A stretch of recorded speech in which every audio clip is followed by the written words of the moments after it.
Ladies and gentlemen, boys and girls, if you don't know, you won't know. This is um, a reaction, actually.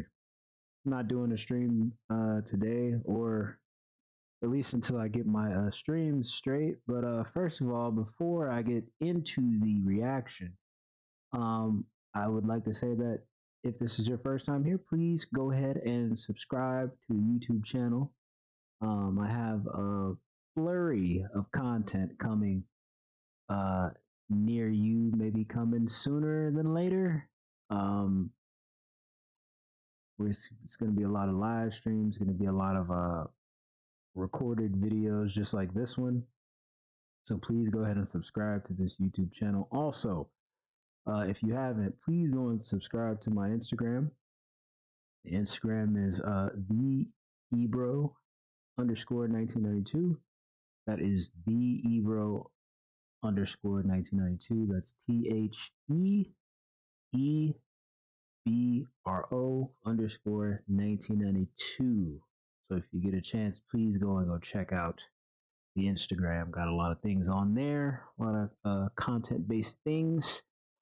So without further ado, we will now be getting into a video breaking down the Katt Williams, a portion of the Katt Williams interview that he did with Willie D, which by the way, shout out to Willie D for even securing the interview. And apparently he had his interview before Shannon Sharp had his interview with Katt Williams, and he was just waiting. Um, so before anybody thinks it's like clout chasing or anything like that with Willie D, no, the man actually had the interview before Shannon Sharp had his interview, and it went how it went, and he released the footage. So here we are now. Some of the stuff in the interview was kind of like pretty much the same. The same. A couple of questions were the same as on the Club Shay Shay interview. But one thing I do want to take a look at is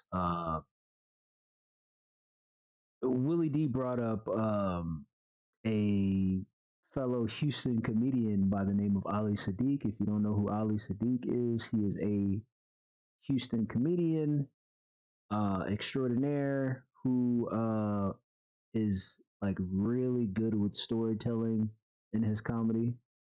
Um, just a really good storyteller.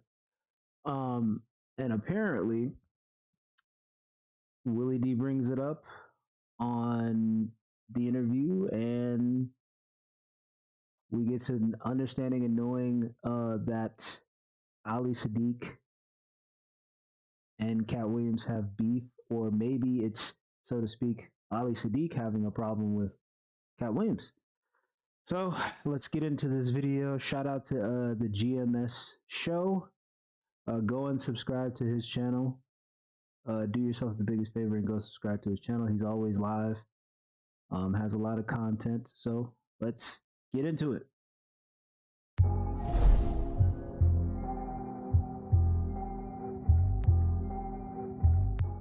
Katt Williams was a guest on Willie D Live for another legendary interview where he discussed some things similar to when he was on Club Shay Shay. One thing that was brought up, given Willie is a Texas native, is fellow comedian Ali Siddiq. If you don't recall, Ali was a special guest on Willie D Live where he detailed a story about a time he was supposed to perform on a show with Katt Williams, but was denied entry to the venue, so what he said was via Katt's request. This situation definitely didn't sit right with the comedian because till this day he wants to run the fade with Katt next time they cross paths. Really? Willie asked Katt about the situation, and this is what he had to say about it right here. I want to know. I think the world want to know what happened between you and Ali Siddiq. I know you said the you world talk couldn't about possibly want to know that. He's man. not famous enough for the world to want to know that. At least Because my side of the world doesn't want to know that. See, my side of the world. here's the thing. What happened, man? A lot of times, See, I think that's kind of messed up. I think it's kind of messed up. Like by the tone of how Katt was talking, it doesn't sound like he wanted to be asked that question. I know as like when it comes to like people interviewing people, like you as the interviewer, you have to do your best to like try to you know push out the best questions you can. Even if it means like a question that a guest didn't say anything about or anything like that, didn't say you couldn't ask about. Try your best to like get out, get something about it because you're very interested, as opposed to some interviewers who just want to be messy. I feel like, in a sort of way, Willie D asked that question because he's cool with Ali Siddiq, and I'm sure he's cool with Cat Williams. So I'm sure, as somebody who is cool with both of them, he wants to like see what is the what friction is there really? Why is there friction? And trying to get to the nitty gritty of that.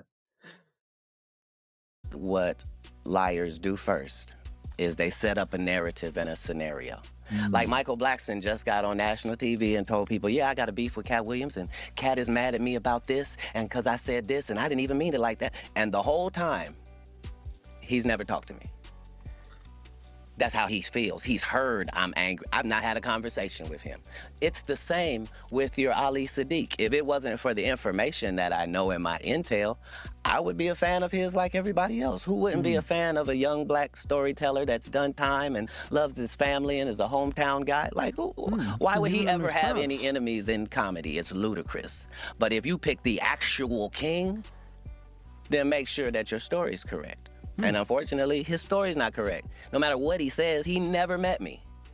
He made it disrespectful that a security guard that was 6'7" reached over him to pay him, not mentioning the fact that he got paid for not doing anything.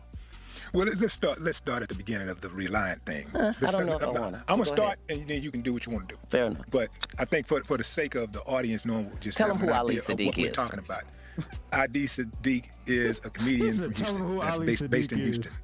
A very fine comedian. Very fine comedian. Yes. Now, Ali said that he went to Reliant. One thing about this whole entire Cat Williams being interviewed thing that has like sparked a lot is the fact that like he's creating. If you're not like, the one thing that I feel like nobody's paying attention to is the fact that like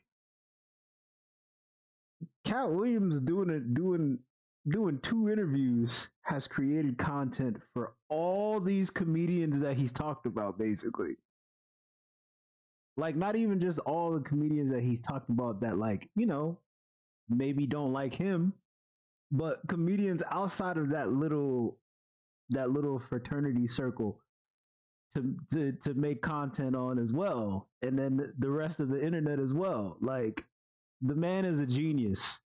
The man, like, from the moment that interview came out, the amount of content that has been created around that situation or around the controversial words that Cat Williams has spoke, man, this man is a genius. Whatever he did, whatever the plan was, whatever he was going to say, man, Cat is a genius, man. He's a genius for just creating content, allowing content to be the topic of discussion with what he says in interviews. It's very obvious, if you can't see that, that is why he is one of them ones. Arena and he was on the same show as you. He showed up, and the security stopped him from entering the building. And then somebody told him Cat didn't want you to come in. And then at some point, somebody else came and gave him a check. Another security person reached over somebody's shoulder and gave him a check. He said that the people that were the working security locked arms to prevent him from walking inside of the building. And he thought that, you had a problem with him, and he said he didn't know why you had a problem with him. And to this day, he don't know why you have a problem with him. That was the Yeah. It'd be nice if that was the story. So Yeah, now, it if doesn't that's the sound story, right. then let me see if I got this correct. A guy I've never met was supposed to be doing a show with me, and I got so angry, even though I hadn't met him, that I had security keep him out of the building. Yeah, that doesn't make any See, that's sense. the problem with lies. They're faulty from their inception, sir. I'm the person in the story that doesn't have a grudge to feel. I don't care why I didn't like Katt Williams. I would get to the bottom of it. This is not one of those stories. First of all, the actual truth of this matter is, every city that I go to, I already have the comedians who are opening up for me. Okay. Not just this tour, but for the 17 100 city tours previous to this. I never go to the city and go, hey, do you guys have some comics here?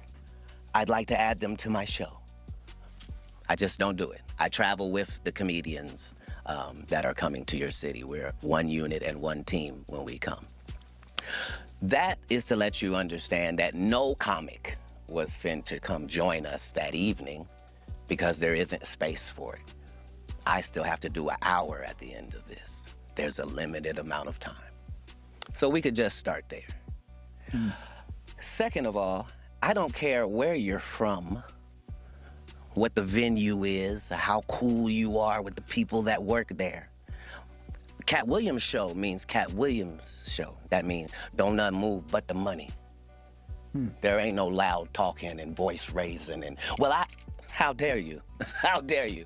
Let me look on the advertisements and see, do I see your name or face, sir, whoever you may be? Where would you even get the entitlement to be having this question? This is like me insisting that the Lakers put me on as a starter. And I won't take no for an answer. It's ridiculous. You don't even play in our league. And that's before I knew who you were. Now that I know who you are, I'm just ashamed because you took something personal that couldn't have been personal. I didn't meet you. That's how it would have gone if I wasn't there, because the truth is, I wasn't there. All of this happened before I got there. What happened with the check? Okay. When the security guy gave him the When check? when I asked what the person had said, I said, well, I don't understand. I don't understand why he's so angry. What did he say to you? He said, I'm supposed to be on this show. I said, well, Who said? well, maybe he was expecting to get some sort of a payment. And now he thinks he doesn't get to get paid because we already have a tour. I wouldn't want that. Pay him for performing. So he got the check of the performer. Wow. This is what he's angry about. Imagine the audacity. So what y'all think about Katt's version of the story? You think he's I would have to. I mean, I would have to go and go see what Ali Siddiq's version of the story is, to be completely fair. Because as far as I can read, I mean, the way he explains it doesn't. You know, I'm not sure. I mean, like I said, the whole entire situation is not something I feel like should be news to anybody. I don't feel like the public should be weighing in on whether this is true or not. I don't even think it should be talked about in public. Like I said, I feel like the line of questioning here from Willie D to Katt Williams about this specific thing is just like, okay, um, something I feel like should have just been, you know, them two in a private setting type conversation, because recording, asking that question on a recorded interview is just like, we don't really know about that. But, you know, this is this is just one out of these several other beefs that feels like it was a misunderstanding in some sort of way. Um, Maybe on the other side of it, as far as Ali Siddiq goes. Um, but it seems like, he gave him his props as a comedian. But as far as, personally, I don't feel, from what I can hear in his voice, Katt Williams is personally not really caring for Ali Siddiq like that because of maybe because of the story or just maybe in general. But I'm pretty sure it's because of the story that was told about something that may or may not have happened. So, the only other thing I would have to check, because it'd be good to just go ahead and like look at what Ali Siddiq's version of the story is, or his response. I think I'm gonna go ahead and look at his response. Let me see what his response is to this. Oh yeah, this is okay. Gonna check out this video. What's up with y'all? What's up with y'all? Welcome back to Moxie Approved. Well, that was quick. Ali Siddiq responded real fast on his Instagram live to why Katt Williams really does not want to fight him in a celebrity boxing match. We're gonna go ahead and check this out, but before we do that, please hit that like button. And if you haven't yet, apply pressure to that subscribe button. That's what you believe, big homie? You believe it's about ticket sales? Yeah, it's always been about ticket sales and comedy. I'm sorry you caught me at a bad time, but since you asked me, I said I'd jump on because I'm still barely waking up. I'm not even camera ready. This ain't even about comedy. Yeah, It's about what happened is I'm gonna give you a synopsis. yeah, I got to be fair. You know, to be fair, It's a dude named Dancing Dave. That was celebrity boxing. Dancing Dave didn't say he took a fight on 2 weeks' notice against another celebrity boxer. They paid Dancing Dave $150,000. They paid the other with $250,000. It wasn't about no tickets. It's about the celebrities boxing. You only doing 3 rounds, 1 minute. So the tickets are gonna be sold anyway. I'm not disagreeing with what you're saying when you make your point in that manner. On a thing that I bring my own people. I don't know why he was there. I paid him because he just showed up.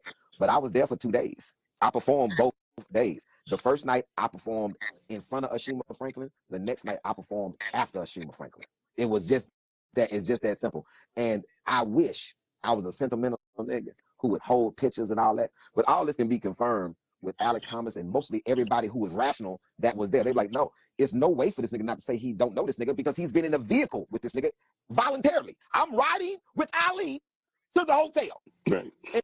And then the other part is this. How do you write a nigga a check that you don't know his name? So in your business of comedy, if your business of comedy, that you know comedy, so you have went to places and random comics just showed up and people paid them because they showed up and they wanted to perform.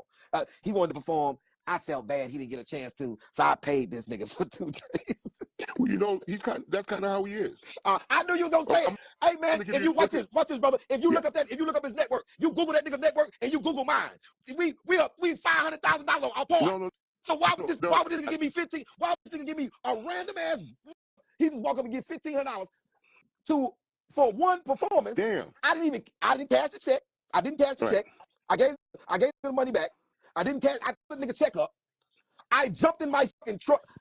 And nobody in Houston is going, the 7,000 fuckers that was there, nobody's going to believe this shit. They're like, wait a minute.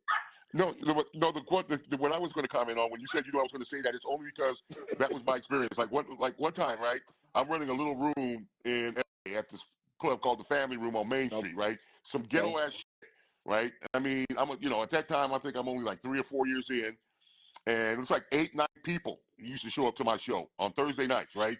So Katt shows up to my show, okay, pays the $5 fee, him and the girl gang. Right, then he does 45 minutes, right? He calls me over, he goes, Weezy, I'm next. I said, okay.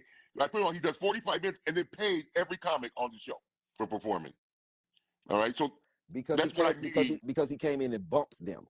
No, he didn't bump anybody. He did bump anybody if he showed up and he did 45 minutes. I know there's other comics waiting. I've been to LA before. I know it's always comics waiting. What happened is at that time, since I was a new comic, I didn't really have people showing up to my show trying to get on. I've seen Katt come in and I've seen him pay comedians. He's done that for me. And I've seen him give other comedians money. That's the only thing I'm saying. Because man, I don't know what your experience was with you that you had. Obviously you don't know me. That's true. I have no idea. I'm glad I got this opportunity to get to know you a little bit. And you must be. I can wholeheartedly say that this is just the pride of a Houston nigga, of a Texas nigga. This is how we are. This is how we are. And when I say we, I also mean myself, because At times I have this type of energy. But Texas niggas, Houston niggas, Dallas niggas, they all got pride in they, you know what I'm saying, and where they come from and their art, you know, and they protect their art with a swift iron fist, you know, and they stand on what they believe in, even if you know the star the star that they're opposing is bigger than them and all this other stuff. You know, that's a la Sauce Walka and Drake. You know, it's that type of thing. It's that same type of thing here. You know, with Ali and Cat. Um, I like I said, this is not. I don't feel like this is just something like if you have a personal vendetta with somebody, I feel like it's not something that should just be publicly spoken out because nobody nobody who is a fan of Cat Williams or even a fan of Ali Siddiq can is close enough to the situation where they can make a judgment for real to be completely fair. So it's like only the parties involved can really even like comment on the situation. I would like to hear more about like I honestly it like comedy is more messy than rap music. Honestly, it's like some old. I didn't know comedy was like WWE rap. You know the way the rap, the hip hop and rap genre is like where they be talking about each other online and you know just doing all this stuff for the internet and everything like that. I feel like that's the same way with comedy. Look at how much has been done, you know. Hopefully, you know, at least for these two brothers, they let this just die down and just focus on their own separate individual careers and just focus on being being the most successful black men to the people that love them and support them. That's what I feel like should be the resolving factor here because I mean it doesn't do anything to sit up here and just continue regurgitating and bringing up something like this when nobody outside of the parties involved, like I said, can even you know really assess the situation. So that's what I think about it. Hey man, if you made it to the end of the video, please go and subscribe to my YouTube channel. Uh, Also, subscribe to my Instagram page. And I'm out of here. I'm going to be back with more videos. At some point in time, I will be getting back to live streaming. But just for now, kind of like cutting it short just so I can get everything working better, so I can have better streams and continue what I've been doing. Shout out to y'all. Take it easy.